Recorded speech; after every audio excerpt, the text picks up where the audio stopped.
There are 3 Saturn V rockets in various stages of construction. The Saturn V in the Vehicle Assembly Building at the Kennedy Space Center in Cape Canaveral is nearing completion, despite the cancellation of future manned missions. Obviously, we're changing tack right now. That's Adelaide Braithwaite, a spokesperson for NASA. We're not going to the moon. We're scrapping Skylab. The remaining assets of NASA are being folded into the Department of Defense. So, we will continue to study and develop our spaceflight capabilities for unmanned craft, satellites, missiles, and so forth. What's the feeling around NASA now that its scientific vehicles are being repurposed for military use? I think it speaks to the ingenuity of our designers that such repurposing can be accomplished easily. Is there a sense of an era coming to an end with the loss of the space race? Not at all. Not at all. As a matter of fact, it's quite an exciting time here at Kennedy. The Apollo astronauts paved the way for a different future, a very different future. You're listening to the Friday Review on WNYX on March 14th, 1969. Correspondent Katherine Snell joins me in the studio right now. What's happening at NASA? Things are tense in Cape Canaveral. By the end of the quarter, it's estimated that over 300,000 NASA employees and contractors will lose their jobs. That's a 70% drop in workforce from 2 months ago. And the rest of the agency is being absorbed into the DoD. That's right. The Defense Department is cannibalizing the current slate of parts for the Saturn V. There are reports that the production of rockets will actually increase, while the other branches of the agency will be shut down entirely.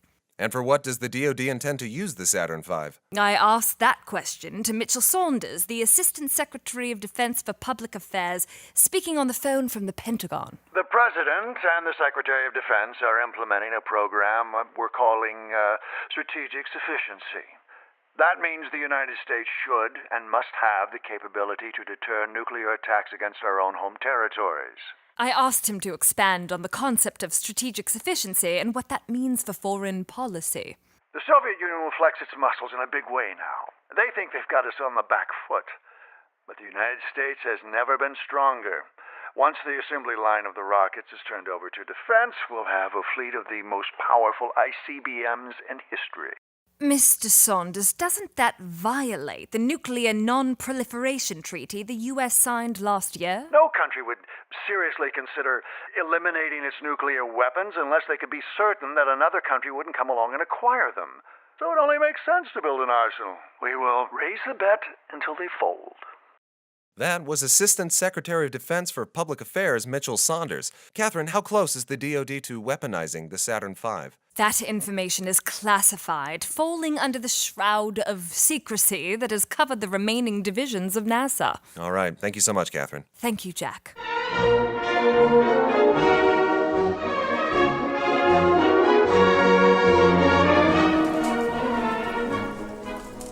Jack Schechter to see Natalia Gromyko. Schechter, S-H... S-C-H. Is different in book. I don't, Wait, please. Yesterday, I visited the Soviet embassy in our nation's capital, armed with a tape recorder. I had an appointment with the diplomat Natalia Gromyko. My search for Nikolai Malakov, the missing Soviet scientist, had reached a standstill. Through doors on left. Jack, it's good to see you. Hello, Natalia. Please, come in. It occurred to me I've never met Natalia in person before, despite the many years she's contributed to this program. She is tall, with black hair and piercing blue eyes. She kissed my cheeks and led me into her office. Given American perceptions of the Soviet Union, I was expecting a windowless cinder-block room, but it was nicely appointed. A little sitting area with a tea trolley, a vibrant photo of St. Basil's Cathedral on powder blue walls, big picture windows overlooking the bare cherry blossom trees. May I offer you anything? Coffee. The beans come to us from South Vietnam. South Vietnam? All perfectly ethical, I assure you. This was the last harvest before the farmland was doused in Agent Orange. Might as well enjoy it before the beans spoil. No, thank you. Very well. I do hope you will not mind if I have some. Is this your family? Yes, that's Sergei with Anna on his shoulders. They came to visit this past October and we went to Disneyland. All three of them were wearing Mickey Mouse ears and big smiles, posing next to Donald Duck. This photo was taken almost 10 years after Walt Disney himself famously refused admission to former Soviet Premier Nikita Khrushchev. Well, pardon the mess. It has been busy with the cosmonaut's visit. I shall be grateful when our boys are back home. And Natalia, I really appreciate you taking the time to see me. The Soviet government is at your service. What may I do for you?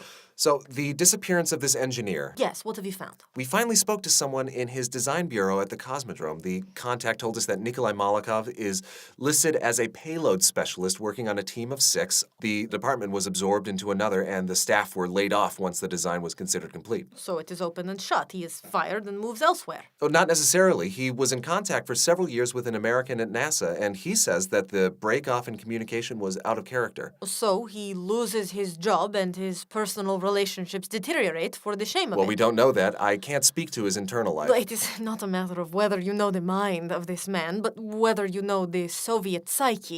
You have come to the right person. In the socialist system, one must have a purpose. We all desire to have a role. Take that away, and what do you live for? Are you insinuating that he's committed suicide? Are you? The Kremlin and the Cosmodrome have not been forthcoming with useful information. You do realize my office is a significant distance from any place he could likely be. Of course. So what can I help you with? Well, if I have come to the right person, I'd like you to tell me who I could talk to. Perhaps the Ministry of General Machine Building. I shall find their address. Thank you. Does your man... Jacob Bailey. Does he suspect foul play? Yes. Do you? I don't know. No, I'm not asking if you believe he was shipped off to Siberia. Simply, what is your intuition about the man? It's difficult to say. No, you think there is something here.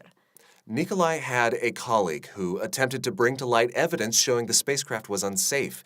He then died under suspicious circumstances. Circumstances? That is pure speculation. Well, Nikolai then wrote that he found the same damning information. And what is that? I want to find him, so I can ask. My understanding is that errors are swiftly dealt with and need not require complete redesign. He feared for his life when he decided to bring the information to his superiors. Why was he afraid to let them know? It's easy to lose perspective on a project with high stakes. Exactly. Your operation is too jury-rigged to delay, not when the United States isn't far behind. If you hadn't launched then, if you had to go back to the drawing board, you wouldn't have made it.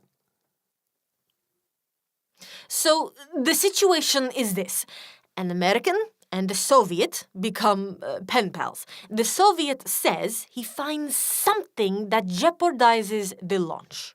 The American does not hear from the Soviet in the time it takes a letter to get lost in the mail. And then, a reporter whom I generally respect knocks on the door of a national embassy in a time of war to submit a missing person report. Let me just show you the postcards. I do not know if you keep up with the current events, but there has been a minor news story lately that the moon landing was successful. By the luck of the draw. No failures. The spacecraft works as designed. But the fear of it not being a success is what caused Nikolai's disappearance. If something did go wrong, the Soviets could maintain deniability. My goodness, that is quite a proposition. Look, let me just show you... I counter with this. Nikolai is not a good engineer. He saw problems that did not exist. He was fired for incompetence, and he broke off communication to save his dignity. Natalia... Have I frustrated you? I am just trying to help someone who doesn't have the resources to find the truth. And an emotional appeal. Jack, I have not seen this side of you before. Jacob Bailey is a bright young American who reached across the Iron Curtain to form a friendship with the enemy. Only he's not the enemy, he's another young person who cares more about the future than about politics. The mission of my show is to provide a real perspective. The news is what's frustrating. It's endlessly frustrating because none of it is real. Everyone knows that the Soviets reoccupied West Berlin last week, but they don't know about the families that are going hungry because supplies can't get past the wall. Everyone knows NATO is on the verge of collapse, but they don't know about the German children conscripted by war profiteers to smuggle rifle shells over the border into Poland. People are being ground down into the dirt. People are being forgotten. That's the truth of the Cold War. People are suffering. So what happens to someone who tries to take a stand? Damn it, Natalia, all we do is fight. As a child, my parents spoke to me of a woman who believed in a land of righteousness. She said it was a beautiful place where all were happy, even those who did bad things, because they knew their punishments would be just, and they would know the error of their ways. The woman was destitute. She walked in rags and cardboard shoes, and she refused help because she had to keep searching for the land of righteousness, even when things got so bad that it seemed there was nothing left for her to do but to lie down and die. She never lost hope. For years she wandered, believing the land of righteousness was just around the next corner. Then, one day, she met a man, a learned man with books and maps and a bottomless knowledge of the world. Our woman stopped this man, asked him to show her where the land of righteousness was and how to get there. And so the man laid out all his maps, opened all his books. He searched and finally spread his hands wide and said, "All you see here is all that is known. There is no land of righteousness." Our woman was furious. She had lived and suffered and believed this whole time in the existence of this land, and now that it did not exist, she felt robbed. She said, "Your books and maps and knowledge are of no use if there is no land of righteousness."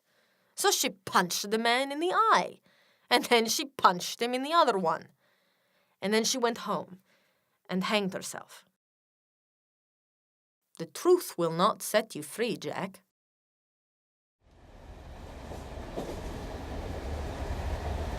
All the way back to New York, Natalia's words rang in my ears. I'm not used to hearing her speak in parables. Even when she's lying, she's more direct. It felt like a threat. It felt like she didn't want me to investigate Nikolai's disappearance. But if I didn't, who would?